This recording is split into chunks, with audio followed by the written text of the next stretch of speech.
जय हिंद प्रिय साथियों, स्वागत है आपका अपने RS education circle YouTube channel पर।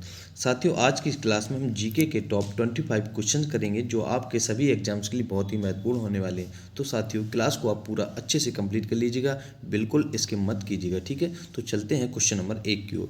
साथियों, क्वेश्चन नंबर 1 आपका पूछा गया है कि भारत में प्रथम परमाणु बिजली घर कहाँ स्थापित किया गया था। आप लोग बताएंगे जो भारत में प्रथम परमाणु बिजली घर स्थापित किया गया था वह कहाँ किया गया था। तो याद रखेंगे आपका यहाँ पर बी ऑप्शन बिल्कुल करेक्ट हो जाएगा। तारापुर महाराष्ट्र में साथियों भारत का प्रथम परमाणु बिजली घर स्थापित किया गया था। अगर हम बात करेंगे कि भारत का जो प्रथम परमाणु बिजली घर है वह तारापुर महाराष्ट्र में कब स्थापित किया गया था, तो यह 1969 ईस्वी में स्थापित किया गया था। याद रखेंगे, बहुत ही महत्वपूर्ण पॉइंट है, सभी पॉइंट्स को अच्छे से कंप्लीट करते जाइएगा।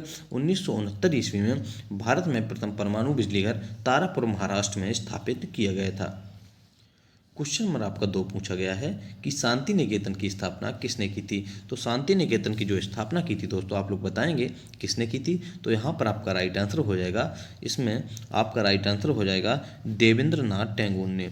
देवेंद्र नाथ टैगोर ने शांति निकेतन की स्थापना की थी। यहाँ पर आपको ई ऑप्शन यहाँ पर बना लेना है, ई ऑप्शन आपका बिल्कुल करेक्ट हो जाएगा, जो कि रविंद्रनाथ टैगोर के पिताजी थे। ठीक है, याद रखेंगे इन्होंने कब की थी इसकी स्थापना।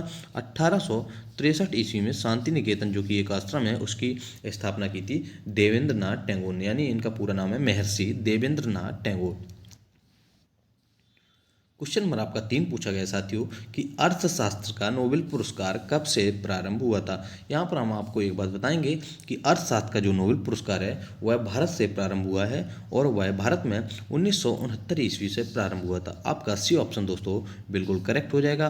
1969 से भारत में इसका प्रारंभ हुआ था अर्थशास्त्र का नोबेल पुरस्कार, ठीक है, जो अर्थशास्त्र के क्षेत्र में नोबेल पुरस्कार दिया जाता है।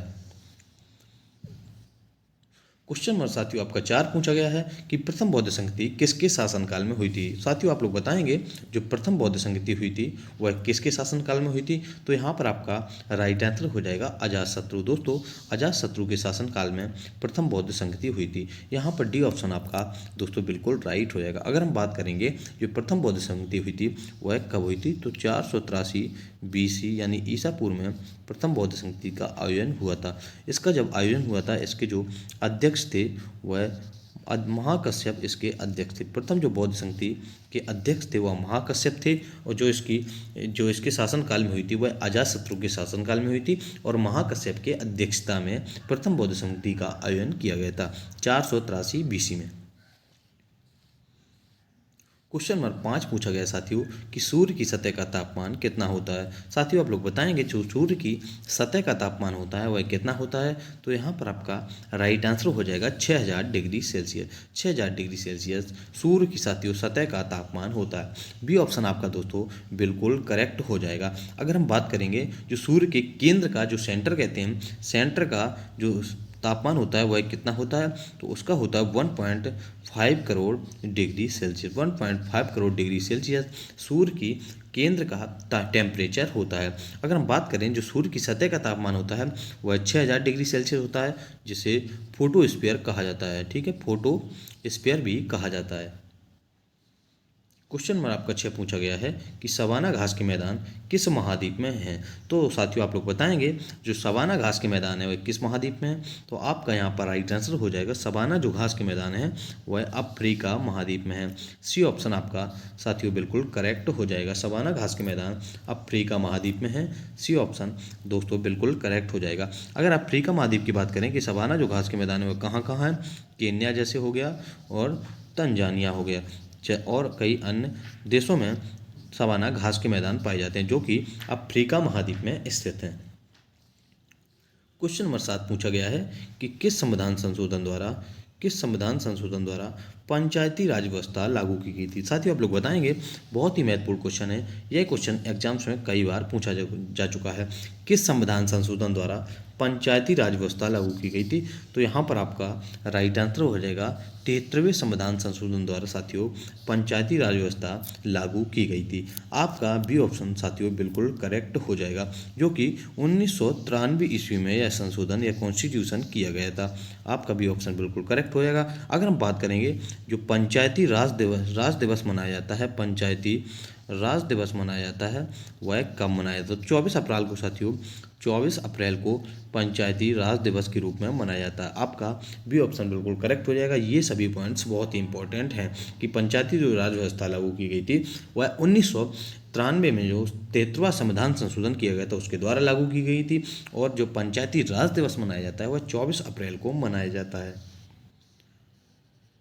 क्वेश्चन नंबर आपका साथियों 8 पूछा गया है कि यदि राष्ट्रपति इस्तीफा देना चाहे तो किसे सौंपेगा? राष्ट्रपति यदि इस्तीफा देना चाहे तो वह साथियों उपराष्ट्रपति को सौंपता है। आपका ए ऑप्शन साथियों बिल्कुल करेक्ट हो जाएगा। उपराष्ट्रपति को राष्ट्रपति अपना इस्तीफा सौंपता है। अगर राष्ट्रपति पद पर नहीं रहता है तो उपराष्ट्रपति उसका पदभार संभालता है। याद रखेंगे, उपराष्ट्रपति के न रहने पर तो उपराष्ट्रपति राष्ट्रपति का पदभार संभालता है। क्वेश्चन नंबर 9 पूछा गया है,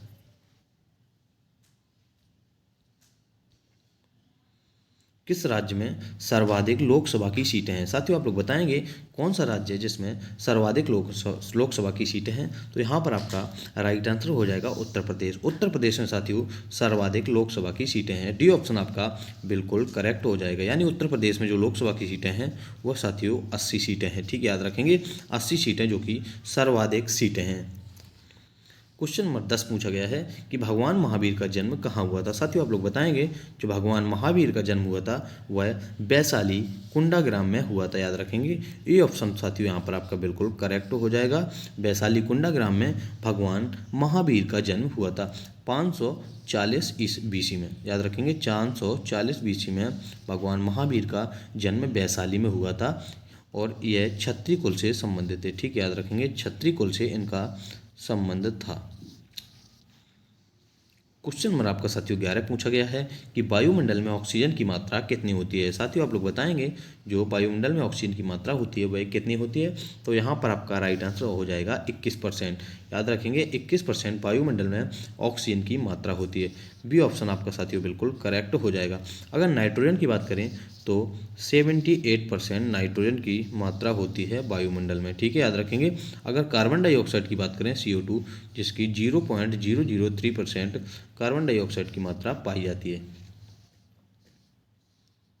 क्वेश्चन नंबर 12 पूछा गया है कि अंडमान निकोबार द्वीप समूह में कितने द्वीप हैं? याद रखेंगे अंडमान जो निकोबार द्वीप समूह में जो द्वीप हैं, द्वीपों की संख्या है वह साथियों 324 पाई जाती है। सी ऑप्शन आपका यहाँ पर दोस्तों बिल्कुल करेक्ट हो जाएगा। अंडमान निकोबार द्वीप समूह में जो द्वीपों की संख्या है वह 324 पाई जाती है। क्वेश्चन नंबर 13 आपका साथियों पूछा गया है कि धर्मनिरपेक्ष और समाजवादी शब्द किस संशोधन के द्वारा जोड़े गए हैं? साथियों याद रखेंगे जो धर्मनिरपेक्ष और समाजवादी और एक शब्द और अखंडता जो जोड़े गए हैं वह 42वें संविधान संशोधन द्वारा जोड़े गए हैं। याद रखेंगे प्रस्तावना में यह शब्द जोड़े गए हैं। बी ऑप्शन आपका साथियों बिल्कुल करेक्ट हो जाएगा। प्रस्तावना में यह शब्द जोड़े गए हैं। एक शब्द और है अखंडता। ठीक है, अखंडता भी यह शब्द जोड़ा गया जो कि 1976 ईस्वी में यह संविधान संशोधन किया गया था। याद रखेंगे बहुत ही महत्वपूर्ण क्वेश्चन है। क्वेश्चन नंबर 14 पूछा गया है कि संसद के 2 सत्रों के बीच अधिकतम अवधि कितनी होती है? दोस्तों आप लोग बताएंगे जो संसद के 2 सदनों के बीच अधिकतम अवधि होती है वह 6 महीने की होती है। याद रखेंगे बी ऑप्शन आपका दोस्तों बिल्कुल करेक्ट हो जाएगा। 6 महीने की अवधि संसद के 2 सत्रों के बीच अधिकतम अवधि होती है। अगर आप लोग बात करेंगे कि संसद के जो दोनों सदन मतलब संयुक्त सदन होता है उसको कौन बुलाता है, तो उसको राष्ट्रपति के द्वारा बुलाया जाता है। याद रखेंगे राष्ट्रपति के द्वारा इसकी संयुक्त बैठक कराई जाती है जो कि अनुच्छेद 108 में इसका वर्णन किया गया है। याद रखेंगे अनुच्छेद 108 में इसका संयुक्त बैठक का वर्णन किया गया है जो कि राष्ट्रपति के द्वारा बुलाई जाती है। क्वेश्चन नंबर 15 पूछा गया है कि महाबलीपुरम के रथ मंदिर किस वंश ने बनवाए थे? साथियों आप लोग बताएंगे जो महाबलीपुरम के रथ मंदिर थे वह किस वंश ने बनवाए थे? तो यहाँ पर आपका राइट आंसर हो जाएगा पल्लव वंश ने।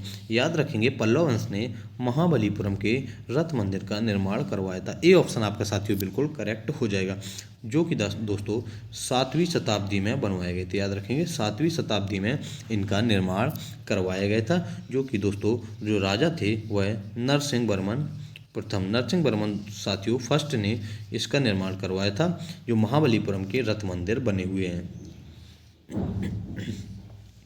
क्वेश्चन नंबर साथियों आपका 16 पूछा गया है कि भारत के कितने प्रतिशत भूभाग पर वन है। तो आपको बताना है जो भारत के कितने प्रतिशत भूभाग पर जो वन है वह साथियों 2021 के अनुसार जो बताया गया है वह 24.6% भूभाग पर वनों की मात्रा पाई गई। याद रखेंगे यहाँ पर 24.6% हम कर लेंगे, हमारा ए ऑप्शन बिल्कुल करेक्ट हो जाएगा, जो कि 24% लगभग भूभाग पर भारत में वन पाए जाते हैं।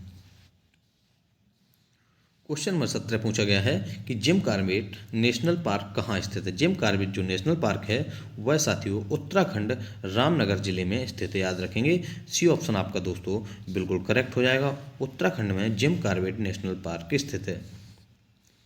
क्वेश्चन नंबर 18 पूछा गया है कि सांभर झील किस राज्य में है जिससे नमक बनता है। साथियों आप लोग बताएंगे जो सांभर झील है वह किस राज्य में है जिससे नमक बनता है। तो यहाँ पर आपका राइट आंसर हो जाएगा सांभर झील गुजरात के कच्छ रण में है जिससे माफ की साथियों यहाँ पर आपका ए ऑप्शन बिल्कुल करेक्ट हो जाएगा, राजस्थान में स्थित है। राजस्थान में जयपुर के समीप स्थित है सांभर झील जिसमें नमक बनता है। ए ऑप्शन आपका साथियों बिल्कुल करेक्ट हो जाएगा। क्वेश्चन नंबर 19 पूछा गया है कि खजुराहो के मंदिर किस वंश के शासकों ने बनवाए थे। याद रखेंगे जो खजुराहो के मंदिर हैं साथियों वह किस वंश के शासकों ने बनवाए थे। तो यहाँ पर आपका राइट आंसर हो जाएगा चंदेल वंश के शासकों ने। सी ऑप्शन साथियों आपका बिल्कुल करेक्ट हो जाएगा, चंदेल वंश के जो शासकों ने बनवाए थे वह खजुराहो मंदिर का निर्माण करवाया था। यह दोस्तों इसने 1950 ईस्वी से 1050 ईस्वी के मध्य बनवाए गए थे जो खजुराहो के मंदिर बने हैं। चंदेल वंश अगर बात करें, चंदेल वंश के शासकों ने जो शासन किया था वह 10वीं से 12वीं शताब्दी के मध्य शासन किया था और 1950 ईस्वी से 1050 ईस्वी तक इन्होंने जो खजुराहो के मंदिर बने हैं उनका निर्माण करवाया था। क्वेश्चन नंबर 20 पूछा गया है कि विजयनगर साम्राज्य की स्थापना कब हुई थी। साथियों जो विजयनगर साम्राज्य की स्थापना हुई थी वह 1336 ईस्वी में की गई थी। याद रखेंगे बी ऑप्शन साथियों आपका बिल्कुल करेक्ट हो जाएगा। विजयनगर साम्राज्य की स्थापना 1336 ईस्वी में हरिहर बुक्का नामक दो भाइयों ने की थी। याद रखेंगे आपका बी ऑप्शन बिल्कुल करेक्ट हो जाएगा, हरिहर बुक्का नामक भाइयों ने विजयनगर साम्राज्य की स्थापना 1336 ईस्वी में की थी। अगर इनका संबंध पूछा जाए जो हरिहर बुक्का इनका संबंध संगम वंश से हैं। ठीक है, याद रखेंगे संगम वंश से है। इनके पिता के नाम पर इनके वंश का नाम रखा गया था। याद रखेंगे इनके पिताजी का नाम था संगम। क्वेश्चन नंबर साथियों 21 पूछा गया है कि भारत में जंगली गधे किस राज्य में पाए जाते हैं। साथियों आप लोग बताएंगे जो भारत में जंगली गधे पाए जाते हैं वह किस राज्य में पाए जाते हैं। यहाँ पर आपका राइट आंसर साथियों हो जाएगा गुजरात के कच्छ रण में। डी ऑप्शन आपका साथियों बिल्कुल करेक्ट हो जाएगा, गुजरात के कच्छ रण में भारत में जंगली गधे पाए जाते हैं। क्वेश्चन नंबर 22 पूछा गया है कि महमूद गजनवी ने सोमनाथ मंदिर को कब लूटा था। साथियों जो महमूद गजनवी ने सोमनाथ मंदिर को लूटा था वह 1025 ईस्वी में इसने लूटा था। यहाँ पर ए ऑप्शन आपका बिल्कुल करेक्ट हो जाएगा, महमूद गजनवी ने सोमनाथ मंदिर को 1025 ईस्वी में लूटा था। हमारे एग्जाम्स में क्वेश्चन एक इस प्रकार से पूछा जाता है कि महमूद गजनवी के साथ जो भारत आने वाला इतिहासकार था वह कौन था।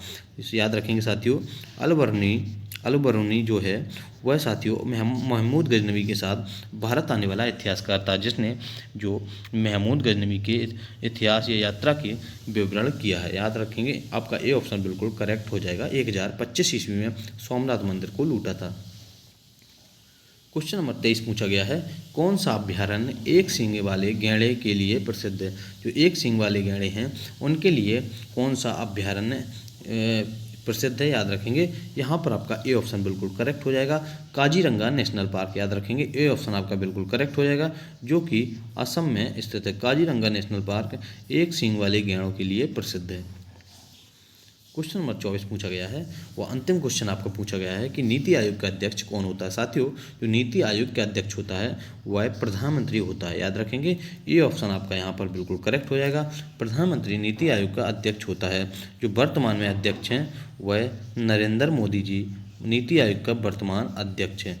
ये ऑप्शन आपका यहाँ पर दोस्तों बिल्कुल करेक्ट हो जाएगा। उसके साथ अगर हम बात करें जो इसकी स्थापना हुई थी वह कब हुई थी। नीति आयोग की जो स्थापना हुई थी वह 1 जनवरी 2015 को नीति आयोग की स्थापना की गई थी। याद रखेंगे 1 जनवरी 2015 को नीति आयोग की स्थापना की गई थी और जो इसके अध्यक्ष होते हैं वह प्रधानमंत्री होते हैं। ठीक है, तो साथियों आज की क्लास यहीं पर समाप्त होती है। अगर आपको वीडियो पसंद आए तो वीडियो को लाइक कीजिएगा। अगर चैनल पर पहली बार आए हैं तो चैनल को जरूर सब्सक्राइब कर लीजिएगा, जिससे आने वाले सभी वीडियो का अपडेट आपको मिलता रहे।